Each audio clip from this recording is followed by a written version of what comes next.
नमस्कार दोस्तों, स्वागत है आपका अपने चैनल गणेशा में। तो दोस्तों, आज हम लेकर आए हैं बृहस्पतिवार की व्रत कथा। बृहस्पतिवार का व्रत जो रखा जाता है वो भगवान विष्णु और देव गुरु बृहस्पति को समर्पित होता है। धार्मिक मान्यताओं के मुताबिक इस दिन व्रत रखने से कई समस्याएं दूर होती हैं और बहुत सारी चीज़ें गुरुवार व्रत से जुड़ी होती हैं। तो दोस्तों, अगर आप मेरे चैनल पर पहली बार आए हैं तो प्लीज़ चैनल को लाइक, शेयर एंड सब्सक्राइब कर लीजिए और बेल आइकन का बटन भी प्रेस कर लीजिए, जिससे कि आने वाली नई वीडियो का नोटिफिकेशन आपको टाइम से मिल सके। और दोस्तों, वीडियो अच्छी लगे तो कमेंट सेक्शन में विष्णु जी की जय ज़रूर लिखना। तो दोस्तों, बृहस्पतिवार को जो व्रत रखा जाता है उसमें ब्रह्म मुहूर्त में उठकर स्नान करना चाहिए। नहाने के पानी में 1 चुटकी हल्दी ज़रूर डालनी चाहिए। माथे पर केसर या हल्दी का तिलक लगाना चाहिए और बृहस्पति देव की मूर्ति को साफ सुथरी जगह पर पीले रंग के वस्त्र पर स्थापित करना चाहिए। बृहस्पति देव को पीले फूल, पीला पकवान, गुड़ और चने की दाल भोग लगानी चाहिए। गुरुवार के दिन केले के पेड़ की पूजा करनी चाहिए और बृहस्पतिवार की कथा जरूर सुननी चाहिए। पूजा के बाद भगवान से क्षमा मांगनी चाहिए और अपने परिवार के लिए प्रार्थना करनी चाहिए। तो दोस्तों, शुरू करते हैं अब हम बृहस्पतिवार की व्रत कथा। भारतवर्ष में एक प्रतापी और दानी राजा राज्य करता था। वह नित्य गरीबों और ब्राह्मणों की सहायता करता था। यह बात उसकी रानी को अच्छी नहीं लगती थी। वह न ही गरीबों को दान देती थी, न ही भगवान का पूजन करती थी और राजा को भी दान देने से मना किया करती थी। वो मना करती थी कि आप इतना सारा दान क्यों देते हैं, इतनी सबकी मदद क्यों करते हैं। लेकिन राजा की तो ये आदत थी। तो एक दिन राजा शिकार खेलने वन को गए। राजा जो थे एक दिन वन में शिकार खेलने गए थे, तो रानी महल में अकेली थी। उसी समय बृहस्पति देव साधु वेश में राजा के महल में भिक्षा के लिए गए और भिक्षा मांगी। रानी ने भिक्षा देने से इनकार किया। रानी ने जो बृहस्पति महाराज जी वेश बदल के गए थे उनको भिक्षा देने से इनकार कर दिया कि नहीं दूंगी। हे साधु महाराज, मैं तो दान पुण्य से तंग आ गई हूँ। रानी ऐसा बोलने लगी। मेरा पति सारा धन लुटाते रहते हैं। मेरी इच्छा है कि हमारा धन नष्ट हो जाए, फिर न रहेगा बांस और ना बजेगी बांसुरी। ऐसे भी कोई बोलता है? रानी के जब अपने बेकार दिन लाने के लिए ऐसा कुछ बोलने लगी वो। ऐसे कोई बोलता है कि धन हो तो धन दान करते हैं, ये करते हैं और मेरा सब नष्ट हो जाए। तो साधु ने रानी से कहा, देवी, तुम तो बड़ी विचित्र हो। धन संतान तो सभी चाहते हैं, पुत्र और लक्ष्मी तो पापी के घर भी होनी चाहिए। साधु जी उनको बोलने लगे कि बड़ी विचित्र हो तुम तो। पुत्र सब चाहते हैं, लक्ष्मी सब चाहते हैं। जो बेकार इंसान होता है उसको भी धन और पुत्र सब चाहिए होते हैं। तुम ये कैसे बोल रही हो? यदि तुम्हारे पास अधिक धन है तो भूखों को भोजन दो, प्यासों को प्याऊ बनवाओ, मुसाफिरों के लिए धर्मशाला खुलवाओ। वो सब साधु जी उनसे कहने लगे रानी से। जो निर्धन अपनी कुंवारी कन्याओं का विवाह नहीं कर सकते, उनका विवाह करा दो। ऐसे और कई काम हैं जिनके करने से तुम्हारे यश लोक परलोक में फैलेंगे। तुम ये सब काम करोगे तो तुम्हें लोक परलोक तक फैलेंगे और सब जानेंगे। परंतु रानी पर उपदेश का कोई प्रभाव न पड़ा। वह बोली, महाराज, आप मुझे कुछ ना समझाएं। मैं ऐसा धन नहीं चाहती जो हर जगह बांटती फिरूं। मतलब दुनिया तो पैसे के लिए परेशान होती है कि हम पे जितना आ जाए उतना कम है, ये पैसे रहने से परेशान थी रानी, है ना। इस दुनिया में अलग अलग तरह के, बहुत सारे अलग तरह के आदमी की सोच होती है, तो ये रानी इस सोच की थी और अपने पति से भी परेशान थी। खुद तो करती ही नहीं थी और पति से भी परेशान थी अपने। साधु ने उत्तर दिया, यदि तुम्हारी ऐसी इच्छा है तो तुम ऐसा करना, बृहस्पतिवार को घर भी लीप कर पीली मिट्टी से अपना सिर धोकर स्नान करना, भट्टी चढ़ाकर कपड़े धोना। ऐसा करने से आपका सारा धन नष्ट हो जाएगा। साधु जी कहने लगे कि तुम ना सिर भी धोना, अपना घर भी लीपना, कपड़े भी धोना, तो इस तरह तुम करोगी तो तुम्हारा सारा धन नष्ट हो जाएगा। इतना कहकर जो बृहस्पति महाराज जी भेष बदल कर आए थे साधु महाराज का, वो वहाँ से चले गए।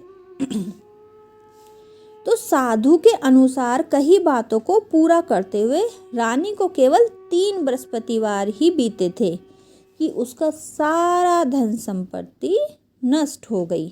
भोजन के लिए राजा का परिवार तरसने लगा। अपने आप से किया ना उसने सब कुछ नष्ट, कि जो धन रहता है उसको तुम पूछ नहीं रहे, और है तो तुम ये बोल रहे हो कि हमारा ये नष्ट हो जाए। तो उसने खुद से किया ये अपना जो हालात थे उसके, वो खुद से किए उसने। तब एक दिन राजा ने रानी से बोला कि हे रानी, तुम यहीं रहो, मैं दूसरे देश को जाता हूँ। अब जब घर में धन नहीं था तो राजा को कुछ तो करना पड़ता ना, तो वो रानी से बोला कि तुम यहाँ पर ही रहो और मैं दूसरे देश को जाता हूँ, क्योंकि यहाँ पर सभी लोग मुझे जानते हैं, इसलिए मैं कोई छोटा मोटा काम भी नहीं कर सकता। अब सब जहाँ वो राजा था, अब वो छोटा मोटा काम करता तो सब उसको देखते। तो वो कहने लगा यहाँ तो मुझे सब जानते हैं, इसलिए मुझे दूसरे देश में जाना पड़ेगा, इसलिए मैं यहाँ छोटा मोटा काम भी नहीं कर सकता हूँ। ऐसा कहकर राजा जो थे वो परदेश चला गया। वहाँ वह जंगल में लकड़ी काट कर लाता और शहर में बेचता।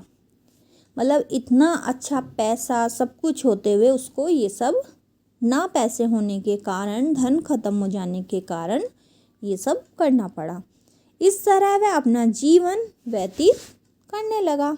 इधर राजा के परदेश जाते ही रानी और दासी दुखी रहने लगे। अब यहाँ पे भी वो परदेश चला गया तो यहाँ भी पैसे की कमी होती, तो वो जो उसकी दासी थी और रानी थी वो सब दुखी रहने लगे। एक बार जब रानी और दासी को 7 दिन तक बिना भोजन के रहना पड़ा, जब पैसा नहीं था तो वो भोजन कहाँ से करती, तो उनको कम से कम 7 दिन तो ऐसे गए उनके कि उन्हें बिना भोजन करे रहना पड़ा।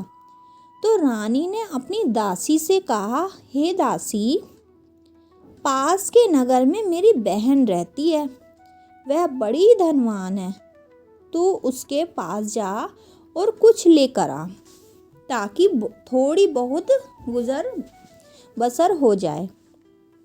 दासी रानी की बहन के पास गई। अब जब इसके पास सारा धन नष्ट हो गया था, सारा पैसा सब कुछ खत्म हो गया था, खाने के लिए भी कुछ नहीं था, तो उसने अपनी दासी से कहा कि तू मेरी बहन है, उसके पास बहुत पैसा है, पास ही में रहती है, और तू उसके पास जा। तो उस दिन जिस दिन दासी गई थी उसकी रानी की बहन के पास, उस दिन था गुरुवार, और जो रानी की बहन उसी समय बृहस्पतिवार की व्रत कथा सुन रही थी। तो दासी ने रानी की बहन को अपनी रानी का संदेश दिया, लेकिन रानी की बड़ी बहन ने कोई उत्तर नहीं दिया। वो क्योंकि कथा सुन रही तो उन्होंने कोई उत्तर नहीं दिया। तब दासी को रानी की बहन से कोई उत्तर ना मिला तो वह बहुत दुखी हुई और उसे क्रोध भी आया। दासी ने वापस आकर रानी को सारी बात बताई। सुनकर रानी ने अपने भाग्य को कोसा। उधर रानी की बहन ने सोचा कि मेरी बहन की दासी आई थी, परंतु मैं उससे नहीं बोली, इससे वह बहुत दुखी हुई होगी। तो जब वो पूजा कर रही थी तो वो बीच में नहीं बोली, तो उसे जब पूजा हो गई तो उसे बाद में बड़ा ये लगा कि मैं अपनी बहन की दासी से नहीं बोल पाई, और उसको बहुत बुरा लगा होगा। कथा सुनकर और पूजा समाप्त करके वह अपनी बहन के घर आई और कहने लगी, हे बहन, अपनी बहन के घर आकर बोलने लगी कि हे बहन, मैं बृहस्पतिवार का व्रत कर रही थी, तुम्हारी दासी मेरे घर आई थी, परंतु जब तक कथा होती है तब तक तो उठते और न ही बोलते हैं। कई बार हम लोग जब पूजा कर रहे रहते हैं, दूसरा बंदा हमसे बोल रहा होता है तो हम नहीं सुनते ना, क्योंकि जिस टाइम पूजा कर रहे होते हैं उस टाइम पूरा ध्यान पूजा में होता है, तो ना हम बोल सकते हैं, तो इसलिए वो बोली नहीं थी।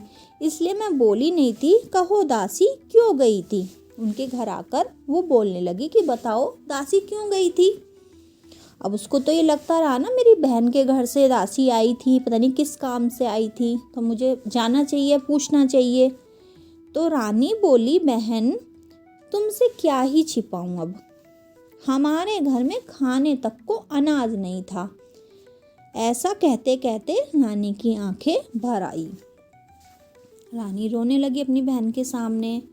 उसने दासी समेत पिछले 7 दिनों से भूखे रहने तक की बात अपनी बहन को पूरी बताई कि भाई अब पैसा भी नहीं है, और हम 7 दिन से, मैं और मेरी दासी, हम लोग भूखे हैं। तो अब उसकी बहन बोलने लगी, रानी की बहन बोली, देखो बहन, भगवान बृहस्पति देव सबकी मनोकामना पूर्ण करते हैं। देखो, शायद तुम्हारे घर में अनाज रखा हो। उसकी बहन कहने लगी, तुम अपने घर में एक बार देख लो, क्या पता अनाज रखा हो। पहले तो रानी को विश्वास नहीं हुआ, पर बहन के बोलने पर उसने अपनी दासी को अंदर भेजा, तो उसमें सचमुच अनाज के भरा हुआ एक घड़ा मिला।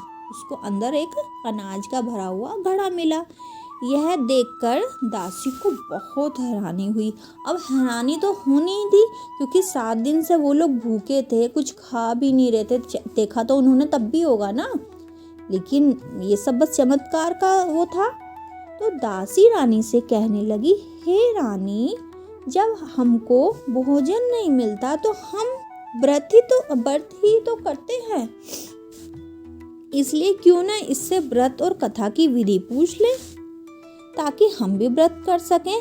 तब रानी ने अपनी बहन से बृहस्पतिवार व्रत के बारे में पूछा, तो उसकी बहन ने बताया, बृहस्पतिवार के व्रत में चने की दाल और मुनक्का से विष्णु भगवान का केले की जड़ में पूजन करें और दीपक जलाएं, व्रत कथा सुने और पीला भोजन ही करें इससे बृहस्पतिवार देव जो होते हैं वो प्रसन्न होते हैं। व्रत और पूजन विधि बताकर रानी की बहन अपने घर को लौट गई। अब क्या था, रानी को लगा कि भाई ये व्रत मुझे भी करने चाहिए। तो 7 दिन के बाद जब गुरुवार आया तो रानी और दासी ने व्रत रखा। घुड़साल में जाकर चना और गुड़ ले आई, फिर उससे केले की जड़ तथा उसने भगवान विष्णु का पूजन किया। अब पीला भोजन कहाँ से आए, इस बात को लेकर दोनों बहुत दुखी हुई कि हमने व्रत भी रख लिया है, पूजा भी कर ली है, अब पीला खाना कहाँ से आए, भोजन कैसे करेंगे हम, क्योंकि उन्होंने व्रत रखा था। इसलिए बृहस्पति देव उनसे प्रसन्न थे, इसलिए वे एक साधारण व्यक्ति का रूप धारण कर 2 थालों में सुंदर पीला भोजन दासी को दे गए। उन्होंने, भगवान जी ने रूप बदला और उनको व्रत रखा तो वो उनसे खुश हुए और 2 थाली में उनको भोजन दे गए। भोजन पाकर दासी प्रसन्न हुई और फिर रानी के साथ मिलकर भोजन ग्रहण किया। उसके बाद वे सभी गुरुवार को व्रत और पूजन करने लगी। तो बृहस्पति भगवान की कृपा से उनके पास फिर से धन संपत्ति आ गई, परंतु रानी फिर से पहले की तरह आलस्य करने लगी। जैसे जैसे धन और संपत्ति आने लगी, रानी फिर से ऐसी हो गई, आलस करने लगी। तब दासी बोली, देखो रानी, तुम पहले भी इस प्रकार का आलस करती थी। वो उसको याद दिलाने लगी कि याद करो, तुम पहले भी ऐसा ही आलस करती थी। तुम्हें धन रखने में कष्ट होता था, इसी कारण सारा धन नष्ट हो गया था। अब जब भगवान बृहस्पति की कृपा से धन मिला है तो फिर अब आलस्य तो तुम्हें फिर से आलस आने लगा। उसको बोलने लगी कि फिर से तुम्हें आलस आने लगा। रानी को समझाते हुए दासी कहती है कि बड़ी मुसीबतों के बाद, उन्होंने मुसीबत देख ली ना, उसके बाद वो बोलती है कि इतनी मुसीबतों के बाद हमने जो है ये धन पाया है, इसलिए हमें दान पुण्य करना चाहिए। भूखे भोजन मनुष्य को भोजन कराना चाहिए और धन शुभ कार्य में खर्च करना चाहिए, जिससे तुम्हारे कुल का यश बढ़ेगा, स्वर्ग को प्राप्ति होगी और पितृ प्रसन्न होंगे। दासी की बात मानकर रानी अपना धन शुभ कार्यों में खर्च करने लगी, जिससे पूरे नगर में उसका यश फैलने लगा। बृहस्पति व्रत कथा के बाद श्रद्धा के साथ आरती भी करनी चाहिए और इसके बाद प्रसाद भी ग्रहण करना चाहिए। तो अब क्या हुआ, एक दिन राजा दुखी होकर जंगल में एक पेड़ के नीचे आसन जमाकर बैठ गया। वह अपनी दशा को याद करके व्याकुल होने लगा, परेशान होने लगा। बृहस्पतिवार का दिन था, जिस दिन वो परेशान था उस दिन बृहस्पतिवार का दिन था। एकाएक उसने देखा कि एक निर्जन वन में एक साधु प्रकट हुए। वह साधु वेश बदलकर बृहस्पति देव थे। भगवान किसी न किसी रूप में अपने भक्तों को दर्शन दे ही देते हैं। तो उन्होंने राजा को दर्शन दिए। तो लक्कड़हारे के सामने आकर बोले, हे लक्कड़हारे, इस सुनसान जंगल में तू चिंता मगन क्यों बैठा है? लक्कड़हारे ने दोनों हाथ जोड़कर प्रणाम किया और उत्तर दिया, महात्मा जी, आप सब कुछ जानते हैं, अब मैं आपको क्या ही कहूँ। यह कहकर रोने लगा और साधु को अपनी आत्मकथा सुनाई। महात्मा जी ने कहा, जो भेष बदल कर आए थे, तुम्हारी स्त्री ने बृहस्पति के दिन बृहस्पति भगवान का निरादर किया था, जिसके कारण रुष्ट होकर उन्होंने तुम्हारी यह दशा कर दी। अब तुम चिंता को दूर करके मेरे कहने पर चलो तो तुम्हारे सब कष्ट दूर हो जाएंगे और भगवान पहले से भी अधिक तुम्हें संपत्ति देंगे। बृहस्पति देव जी राजा जी को समझाते हुए ये सब कहते हैं, तुम बृहस्पति के दिन कथा किया करो, 2 पैसे के चने मुनक्खा लाकर उसका प्रसाद बनाओ और शुद्ध जल से लोटे से शक्कर मिलाकर अमृत तैयार करो। कथा के पश्चात अपने सारे परिवार और सुनने वाले प्रेमियों से अमृत व प्रसाद बांटकर अपने आप भी ग्रहण करो। ऐसा करने से भगवान तुम्हारी सभी मनोकामना पूरी करेंगे। साधु के ऐसे वचन सुनकर लक्कड़हारा बोला, हे प्रभु, मुझे लकड़ी बेचकर इतना पैसा नहीं मिलता जिससे भोजन के उपरांत कुछ मैं बचा सकूं। मैंने रात्रि में अपनी स्त्री को व्याकुल देखा है। मेरे पास कुछ भी नहीं जिससे मैं उसकी खबर मंगा सकूं। साधु ने कहा, हे लक्कड़हारे, तुम किसी बात की चिंता मत करो। बृहस्पति के दिन तुम रोजाना की तरह लकड़ियां लेकर शहर को जाओ। तुमको रोज से 2 गुना धन प्राप्त होगा, जिससे तुम भली भांति भोजन कर लोगे तथा बृहस्पति जी की पूजा का सामान भी ला पाओगे। इतना कहकर साधु जो हैं अंत्यधन हो गए।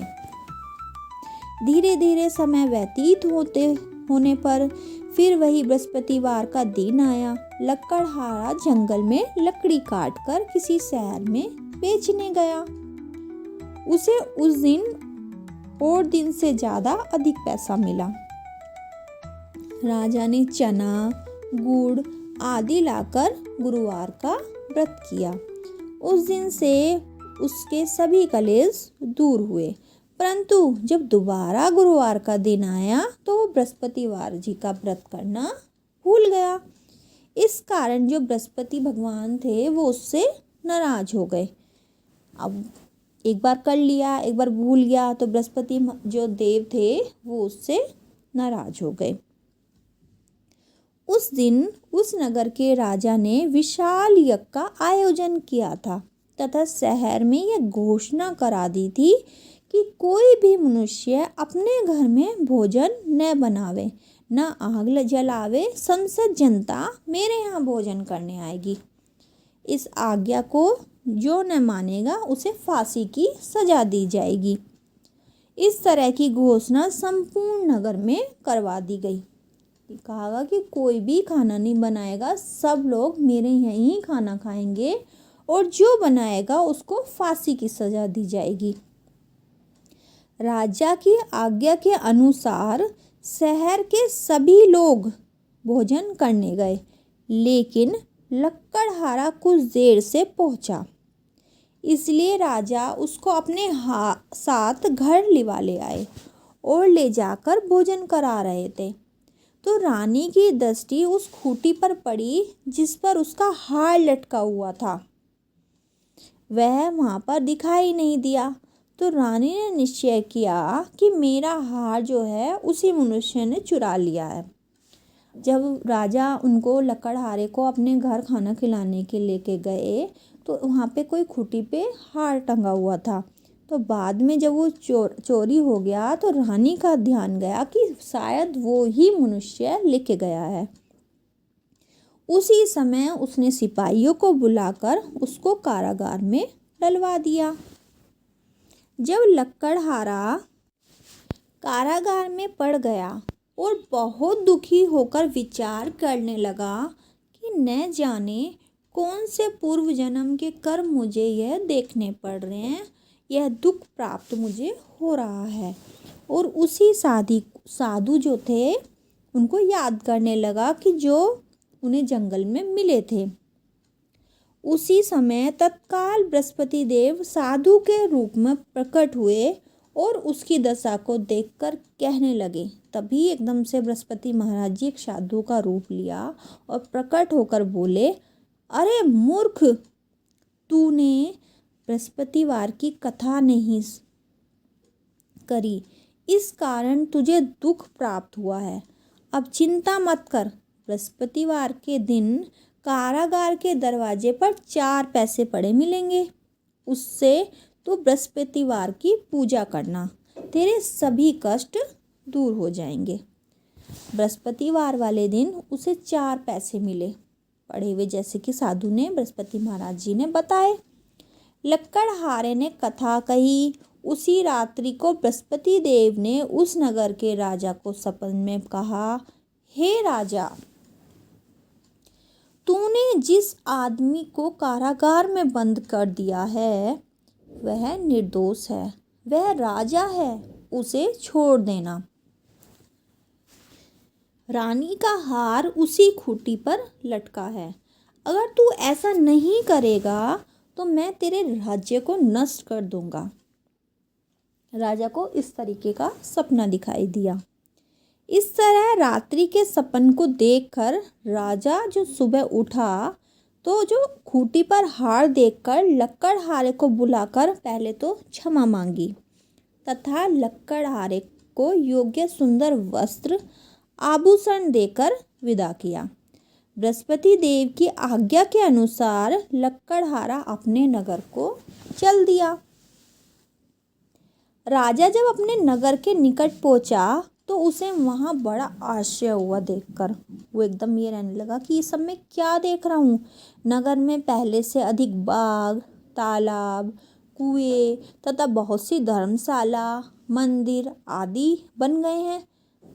वो एकदम से देखकर मतलब आश्चर्यचकित रह गया ये सब, कि मैं तो बिल्कुल क्या छोड़ के गया था और अब ये क्या क्या है मतलब यहाँ पर मेरे नगर में। तो राजा ने पूछा, यह किसका बाग और धर्मशाला है? तब नगर के सब लोग कहने लगे, यह सब रानी और बांदी जो दासी के हैं, जो रानी थी और दासी तो राजा जो है बिल्कुल आश्चर्यचकित रह गए और राजा को हुआ और गुस्सा भी आया। तब रानी ने यह खबर सुनी कि राजा आ रहे हैं, तो उन्होंने अपनी मांदी से कहा, हे दासी, देख राजा हमको कितनी बुरी हालात में छोड़कर गए थे। हमारी ऐसी हालात देखकर वह लौट न जाए, इसलिए तू दरवाजे पर खड़ी रहना। क्योंकि उसको पता है कि जब उसका पति गया था, राजा गए थे, तो वो बिल्कुल गरीब थे। अब वो हमारे ये हालात देखकर वापस ना लौट जाएं, इसलिए तू दरवाजे पर ही खड़ी हो जा। तो आज्ञा के अनुसार दासी दरवाजे पर खड़ी हो गई। राजा आए तो उन्हें अपने साथ लिवा लाई। तब राजा ने क्रोध करके अपनी रानी से पूछा कि यह धन तुम्हें कैसे प्राप्त हुआ है? तब उन्होंने कहा, हमें यह सब धन बृहस्पति देव के इस व्रत के प्रभाव से प्राप्त हुआ है।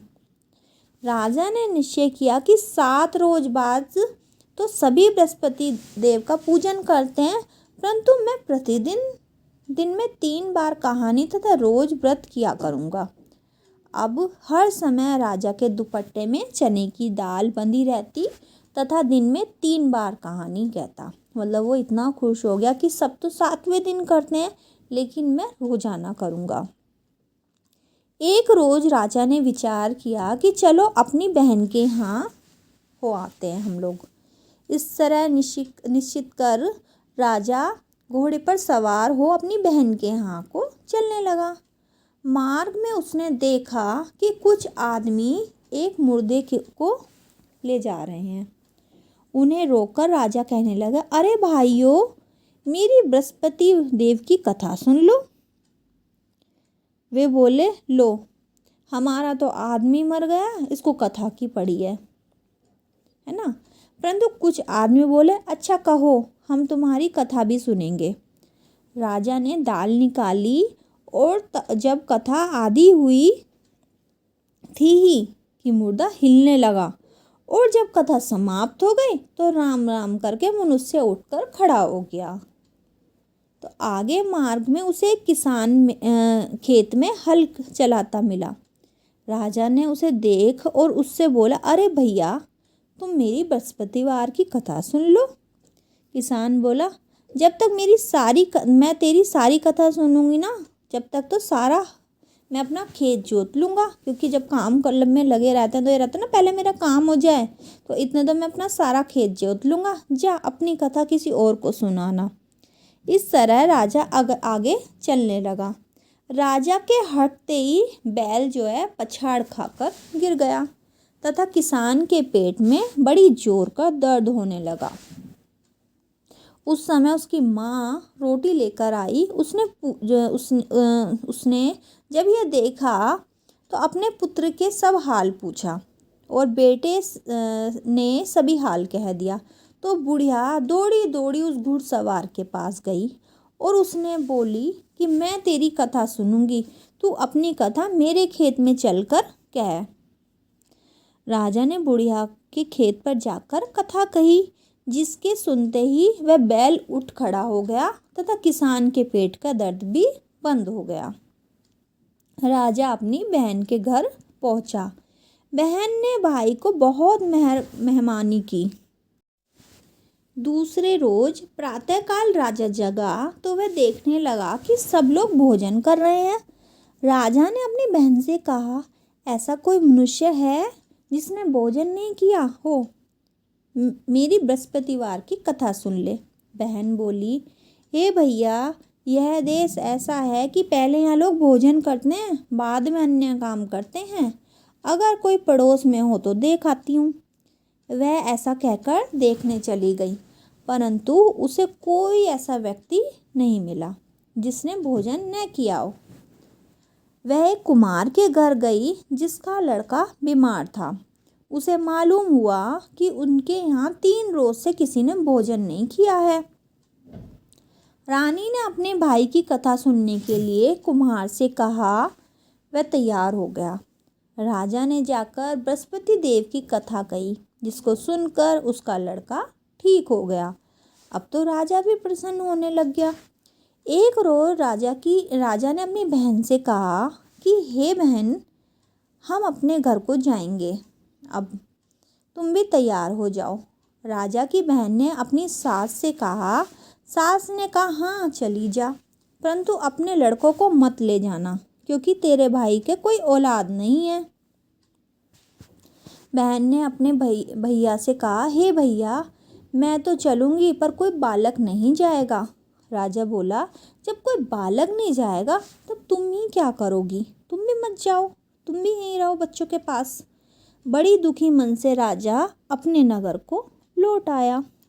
राजा ने अपनी रानी से कहा, हम निर्वंशी हैं, हमारा मुख देखने का धर्म नहीं है और कुछ भोजन आदि नहीं किया। रानी बोली, हे प्रभु, बृहस्पति देव ने हमें सब कुछ दिया है, वह हमें औलाद भी अवश्य ही देंगे। उसी रात को राजा को बृहस्पति देव ने सपन में आए और कहा, हे राजा उठ, सभी सोच त्याग दे, तेरी रानी गर्भ से है। राजा की यह बात सुनकर बड़ी खुशी हुई। राजा को 9वें महीने में उसके गर्भ में एक सुंदर पुत्र पैदा हुआ।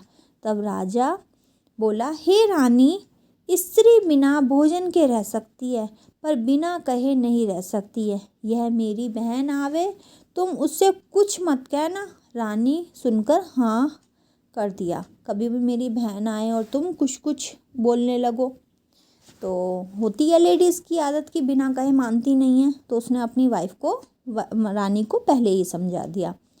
तब जब राजा की बहन ने यह शुभ समाचार सुना तो वह बहुत खुशी हुई तथा बधाई देने अपने भाई के यहाँ आई। तभी रानी ने कहा, घोड़ा चढ़कर तो आई, घोड़ा चढ़ के तो नहीं आई, गधा चढ़े आई। रानी की बहन बोली, भाभी, मैं इस प्रकार न कहती तो तुम्हें औलाद कैसे होती। बृहस्पति देव ऐसे ही हैं, जैसे जिसके मन में कामनाएं सभी को पूर्ण करते हैं। जो सद्भावना पूर्वक बृहस्पति जी का व्रत करता है, कथा पढ़ता है अथवा सुनता है, दूसरों को सुनाता है, बृहस्पति देव उनकी सभी मनोकामना पूरी करते हैं। भगवान बृहस्पति देव उसकी सदैव रक्षा करते हैं। संसार में जो मनुष्य सद्भावना से भगवान की पूजा व्रत सच्चे हृदय से करते हैं तो उनकी सभी मनोकामनाएं पूर्ण होती हैं। जैसी सच्ची भावना से रानी और राजा ने उनकी कथा का गुणगान किया तो उनकी सभी इच्छाएं बृहस्पति देव ने पूर्ण की। इसलिए पूर्व कथा सुनने के बाद प्रसाद लेकर जाना चाहिए। हृदय में उनका मनन करते हुए जयकारा बोलना चाहिए। बोलो बृहस्पति देव जी की जय, भगवान विष्णु जी की जय। तो वीडियो कैसी लगी दोस्तों ज़रूर बताइएगा। धन्यवाद दोस्तों। जय विष्णु भगवान की जय हो।